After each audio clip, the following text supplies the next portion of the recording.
In the wake of the disastrous Battle of Stalingrad, where the German Sixth Army had been encircled and destroyed, the Eastern Front was considerably destabilized. The Germans, however, still held a significant part of the Western Soviet Union, and the Red Army's attempts to exploit the German defeat at Stalingrad early in 1943 had ended in failure, leading to a lull in operations as both sides refitted and reconsidered their strategies. By the early months of 1943, a bulge had formed in the German lines near the city of Kursk, a result of the Soviet winter offensives.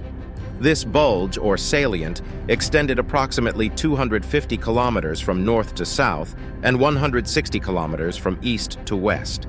It presented a tempting target for the German forces, who could potentially encircle and destroy the Soviet units within if they could cut it off at the base.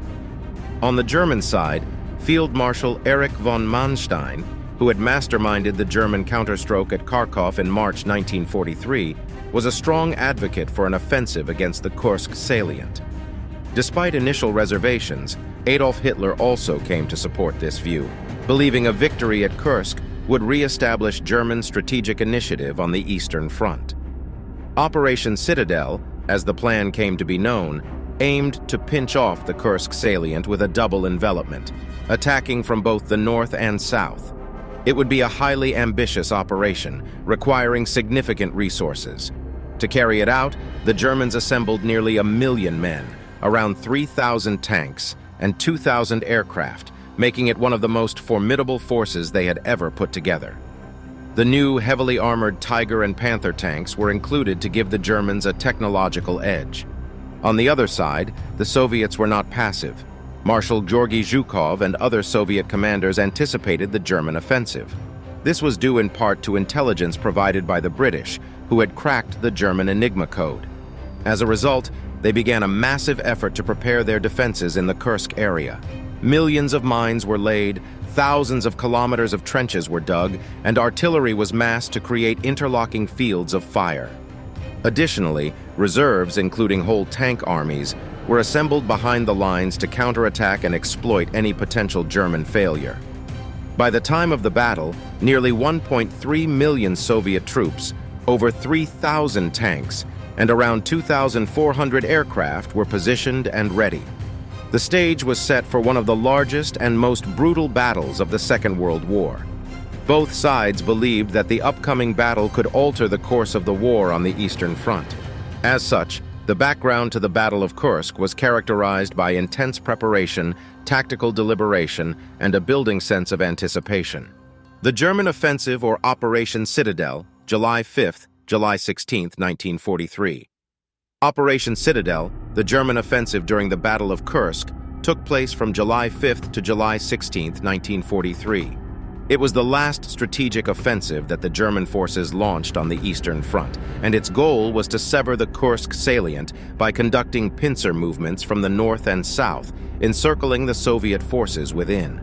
The operation kicked off in the early hours of July 5th, with an extensive aerial bombardment by the Luftwaffe, followed by a ground offensive launched simultaneously from the northern and southern flanks of the salient. In the north, the Ninth Army under General Walter Model faced the heavily fortified Central Front, commanded by General Konstantin Rokossovsky. Model's forces initially made little progress due to the vast network of Soviet defensive works and heavy resistance. After a week of fruitless attacks that resulted in high casualties, the northern offensive was halted. In the south, the situation initially appeared more promising for the Germans. The 4th Panzer Army, commanded by General Hermann Hoth, and Army Detachment Kempf, made steady progress against the Soviet Voronezh Front commanded by General Nikolai Vatutin. They reached the outskirts of Prokhorovka, a small town which would soon become the stage for one of the largest tank battles in history. However, the Soviet defense was tenacious and well orchestrated.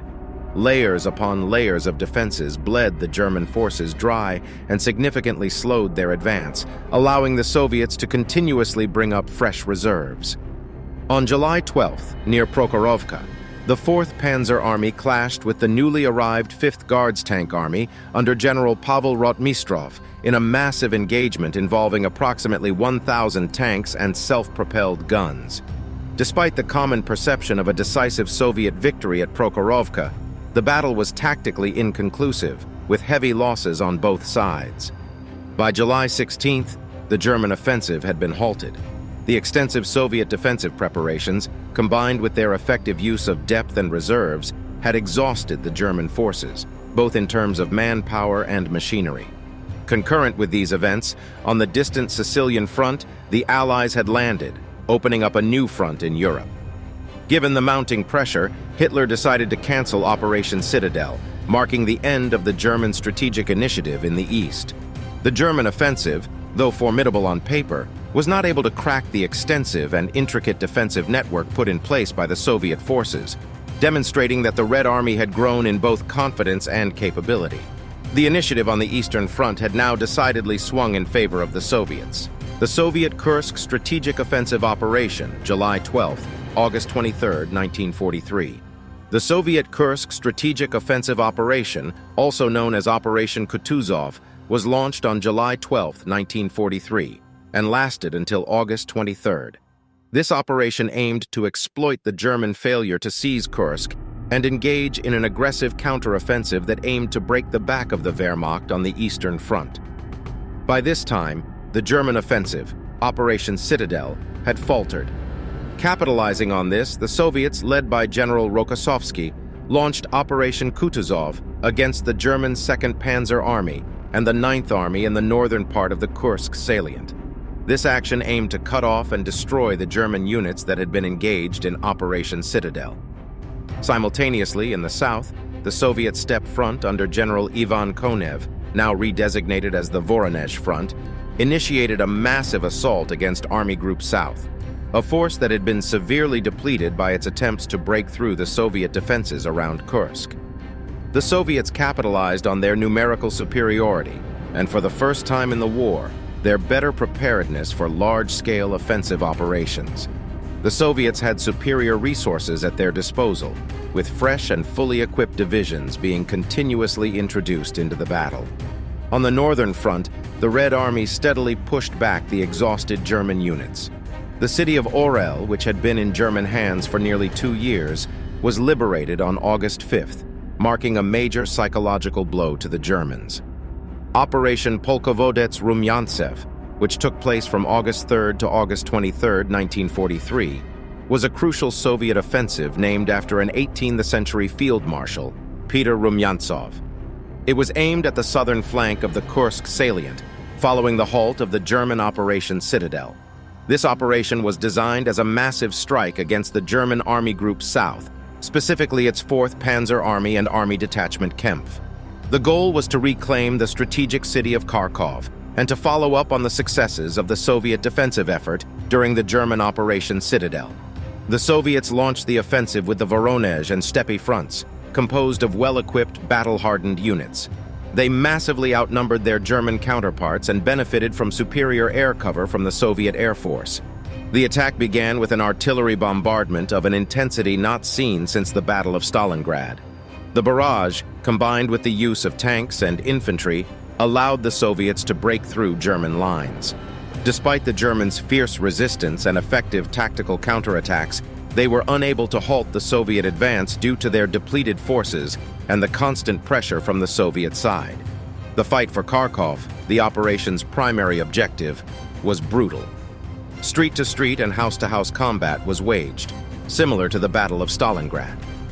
Nevertheless, by August 23rd, Soviet forces had succeeded in liberating Kharkov, making it the last of the major cities in Ukraine to be retaken by the Red Army. Operation Polkovodets-Rumyantsev was another major blow to the Wehrmacht, signifying the end of its strategic initiative on the Eastern Front. From this point on, the Red Army would remain on the offensive until the end of the war in Europe. The Soviet counteroffensives, August 23rd, August 31st, 1943. The Soviet counteroffensives, which took place from August 23rd to August 31st, 1943, marked the final phase of the Battle of Kursk and consolidated the strategic advantage that the Red Army had gained. This period saw the Soviets move from defensive to offensive operations across the Eastern Front. Once the German offensive Operation Citadel was halted and Kharkov was retaken by the Soviets during Operation Polkovodets-Rumyantsev, The Red Army Command decided to continue their offensives to exploit the disorganized state of the German forces. The Soviet Central and Voronezh fronts launched a series of counteroffensives against the retreating German forces in an attempt to keep them off balance. The objectives of these counteroffensives were to seize key territories, further degrade the combat effectiveness of German forces, and to maintain momentum on the Eastern Front.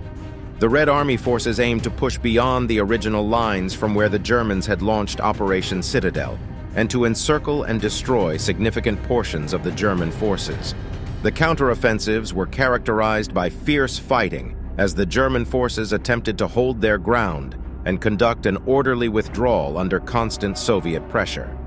However, the strategic initiative had passed to the Soviets, and the Red Army, emboldened by their successes, continued their relentless assaults. By August 31st, the Red Army had made significant gains. They had pushed the German forces back, recaptured lost territory, and inflicted heavy casualties. The successful counteroffensives marked the conclusion of the Battle of Kursk, which was a turning point of World War II. It marked the end of the string of German victories on the Eastern Front and the beginning of a series of relentless Soviet offensives that would eventually lead them to Berlin. The Battle of Kursk, one of the largest armored clashes in history, marked a pivotal moment in World War II. After a hard-fought campaign stretching from July to August 1943, the Soviets emerged victorious, decisively halting the Germans' last strategic offensive on the Eastern Front and seizing the initiative for the remainder of the war. The losses were staggering on both sides.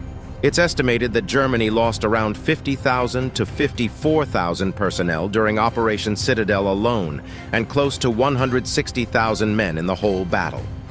The Soviet losses were even higher, estimated between 250,000 and 460,000.